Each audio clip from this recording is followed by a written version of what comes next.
Hey dorks, I suppose it's time to finally get to the final machine from the October 1990 trifecta of affordable Macs, the original Macintosh Classic, and see just how crummy it is.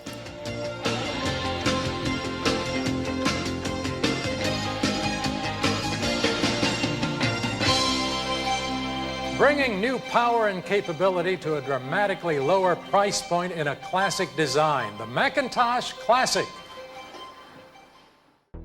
Unveiled as the first Mac to cost less than $1,000, the Classic sounded like a pretty good deal.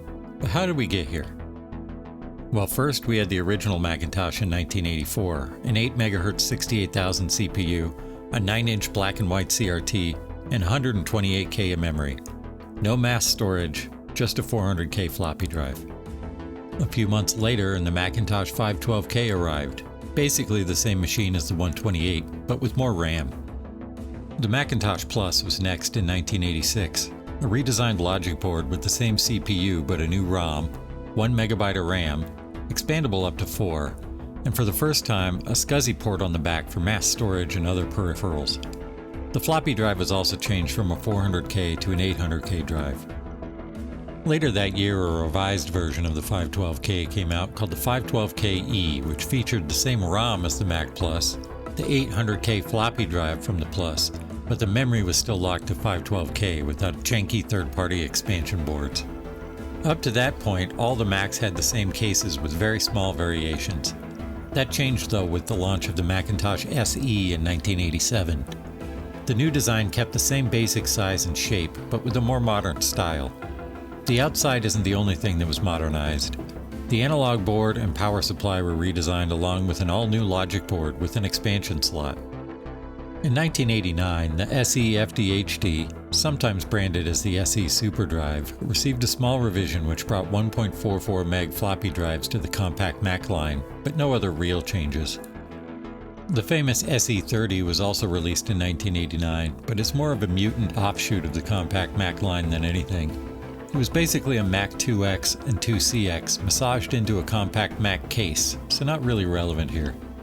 1990, though, brought us the Macintosh Classic. Functionally very similar to the revised SE FDHD, it still had the same 8 MHz 68,000 CPU that was in the first Mac in 1984, and still had the same base 1 meg of RAM the Plus had in 1986, with the same max RAM of 4 megs as the Plus too. Through modern, for the time, surface mount components, they were able to shrink the logic board to half the size of all the previous compact Macs, which also had the benefit of being much cheaper to manufacture. The shape and size of the case was still very similar to the compact Macs that came before, but the Classic had an all-new smooth, gentle curve and slot design on the front that fit well with the 2SI and LC that it was released alongside. But don't let the modern construction and modern form fool you. It's still functionally a Mac Plus with a 1.4 meg floppy drive. The base configuration could be had for $999, getting it just under the wire of giving Apple the ability to say they sold a computer for less than $1,000. That base config got you 1 meg of RAM and no hard drive. If you wanted a hard drive and more memory, you were looking at $1,500 US for a computer that wasn't going to be much faster than a Mac from 1986. That being said, the SE FDHD from 1989 debuted at $3,700, so configs from $999 to $1,500 were definitely priced better. Apple also discontinued the Plus and the SE FDHD when they introduced the Classic, so it's not surprising that mini Classics were made available to schools to replace their aging Mac fleets. The Classic did have one new feature though that no other Mac had before or since, and that was a bootable minimal install of the Macintosh system software right in the ROM. So that $999 base config could still boot up into the OS very quickly, albeit with some limitations. The ROM OS couldn't be updated. The ROM, being read-only memory, was also not writable, so preferences can't be saved, control panels and extensions can't be installed, and files can't be written to it. If you wanted to do basically anything with your machine, you were going to have to do it with a floppy disk unless you put a hard drive in there. This was a pretty good setup for schools though. A software environment that completely resets every time it's booted up kept them from becoming a support nightmare. I don't know if anyone actually used them this way, but if they didn't, why not? Now is a good opportunity to thank my sponsor PCBWay. Part of the vintage computer hobby involves repair and upgrades, and most of the time that takes PCBs. Over the years, I've ordered tons of different vintage computer doodads from the PCBWay shared projects page. Just browse what they've got and see if they have something for your next project. But you're not limited to what's in their project library. If there's an open source hardware project out there that tickles your fancy, you can grab the Gerber files from their repo and upload them straight to PCBWay and get fresh new boards sent to your house quickly and affordably. Between November 28th and December 31st, 2025, they've got their Christmas Big Sales event with up to 50% off and upgrades to special PCB colors like purple, black, and pink for free. To take your projects to the next level, I highly recommend giving PCBWay a try. My first foray into the vintage Mac hobby was a Facebook Marketplace purchase of a Classic for $150. Damn! I didn't know. Watching YouTube videos from 65 Scribe had prompted the purchase, and videos from Steve at Mac84 made repair look so easy. I had experience modding video game consoles new and old. How hard could it be? It was complete carnage. The battery had damaged the metal chassis pretty severely and ate a whole corner of the board before falling off and rattling around in the case. I wasn't even thinking about making videos back then, but I'm a data hoarder, so of course I still had the pictures and videos I was texting to my dad showing him what I was up to. The board is stuck. Right here. On this side, this is how it goes. It's supposed to slide out, and it does on that side. But on this side, stuck.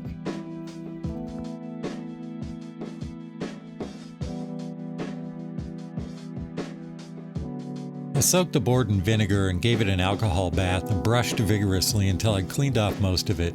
I fired it up to see what I got, but it was just this cursed-looking pattern on the screen. I decided to message some of the Mac YouTubers out of the blue to see if anyone had a spare board they'd be willing to sell me, but I never heard back. We're hit! We're going down! You've got mail. Delete. Undeterred, I headed to eBay. I found a new old stock Apple service part, a brand new unused logic board. That had to work, so I overpaid for it and ordered a rust-free chassis from a parts machine while I was at it. Once the parts got here, I put it all together and it didn't work. It was just a regular clean black and white checkerboard though, so progress had been made. The new logic board had been sitting on a shelf for 30 years, so the caps still leaked all over the thing. A recap kit and a clean though was pretty simple. Popped it in again, and it still didn't work. I hadn't yet touched the analog board, so it was time to learn how to discharge a CRT. I guess I didn't do it properly. I didn't get shocked, but I guess I pulled too hard on the cap and left the prongs behind. I fixed that though and moved on. I changed all the capacitors on the analog board and still got the checkerboard pattern. I thought this stuff was going to be easy. I checked voltages from the analog board and the plus 5 volts line was really low, so I cut that wire from the analog board connector and fed it 5 volts from my bench power supply and it booted right up. A few internet searches later and I discovered that the optocouplers go bad on this analog board, so I replaced it and that fixed my issue. So I sold the machine on eBay and decided I didn't want a Classic anymore. I came to the realization that the worst part of Mac Classic repair is that when you're done, all you've got is a Mac Classic. My collection grew from there, of course. I fell in love with repairing them and getting to know everyone else in the community. Over the years, I never picked up another Classic though. Till now. My friend John from the YouTube channel Big Bad Bench recently got a hold of a battery-bombed and capacitor-battered Classic himself. He showed it off on stream and repaired it. It took 42 repaired traces to bring this thing back to life, but he did it, and he gave it to me for this video. Thanks so much for the donation. Look at the amazing work he did on these traces. It's a true marvel that he was able to get this thing back up and running. Check out his streams every Saturday. The link's in the description. This machine is fully upgraded to 4 megs of RAM. The logic board is too small to have SIM slots on it, so it uses a little daughter board for RAM upgrades. But I want to see how this thing was at minimum spec. No hard drive, just floppy, and just the 1 meg of onboard RAM. Booting to the ROM OS is simple. Right after you turn the machine on, with your right hand hold Option and Command, with your left hand hold X, and with your middle hand hold O. Once you boot it up this way, you can set the ROM OS to boot every time in the Startup Disk Control panel. There's nothing but a minimal system here, so if I'm going to play with anything, it's got to be from floppy disks. Let's see if we can do some computing.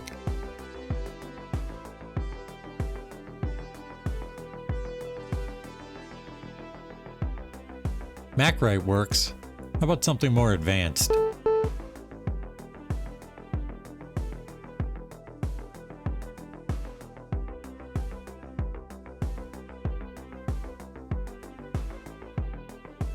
Well, it's slow to load, but Word works too.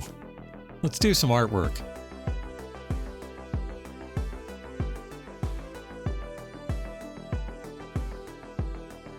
Today I learned that I have no idea how to use MacDraw.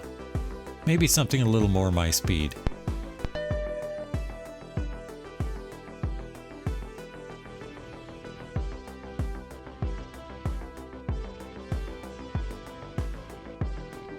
It's a rocket ship.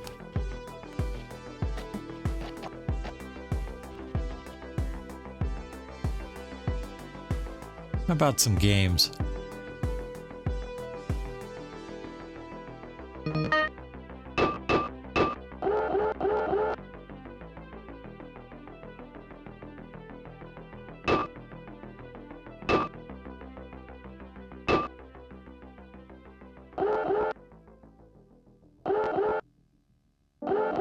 Man, I really suck.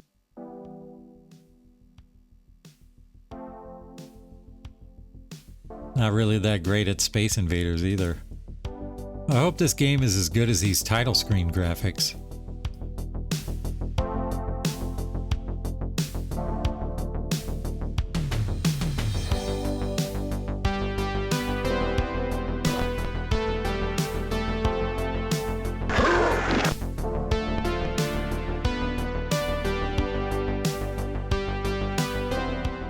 It was not as good as the title screen graphics.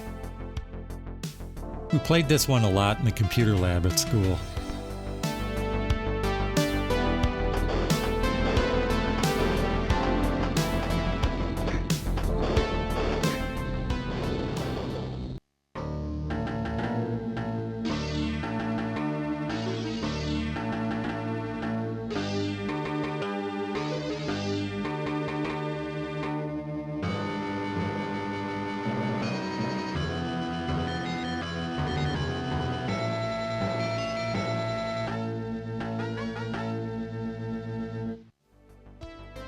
I've always loved how this one looked on the Mac. Some great attention to detail was given here to make sure the monochrome graphics looked nice.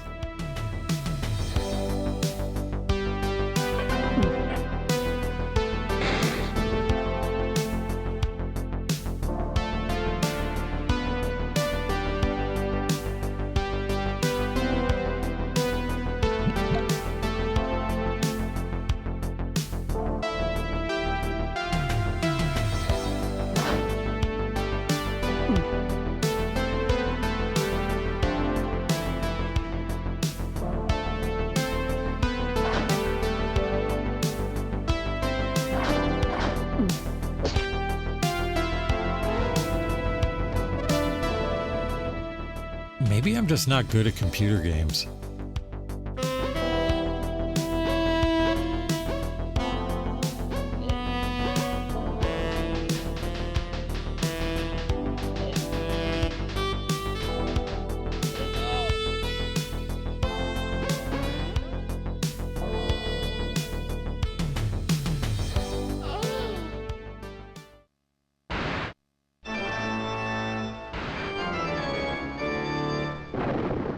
I might disappoint some folks if I give my opinion on Dark Castle, so maybe I'll just quit while I'm ahead. What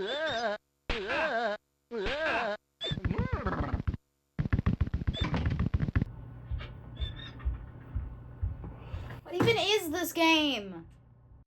If you like golf games, maybe give Mac Golf a shot. I love the way the view draws in these old golf games. Whoops. So it plays old games that fit on a floppy. That's not too bad. Let's see if I can hook my MIDI stuff up and do some music production with no hard drive and a mega RAM.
Well, it did the thing, and without a hitch too. Passport Tracks is amazing for what it is. Now, was the Classic punching above its weight here? Not really. I could have done the same thing on a Mac Plus. Tracks fits on an 800K disc. I would have needed a second floppy drive for a system, but lots of people that had the Plus also had a second drive. So was it crummy in 1990? Sure it was, but it wasn't as useless as I thought it would be. And it did lower the price barrier for people looking for a basic Mac experience. Is the Classic crummy now? That depends on if you enjoy the process of repairing. The one thing Classics have going for them is I've never seen one with a worn-out CRT, so if anything, they're a great parts machine. But at the end of the day, the SE or the Plus are much more classic additions to your collection. Now let us never speak of the October 1990 Apple event again. Thanks for watching. If you'd like to see me do more stupid stuff with computers, stay tuned.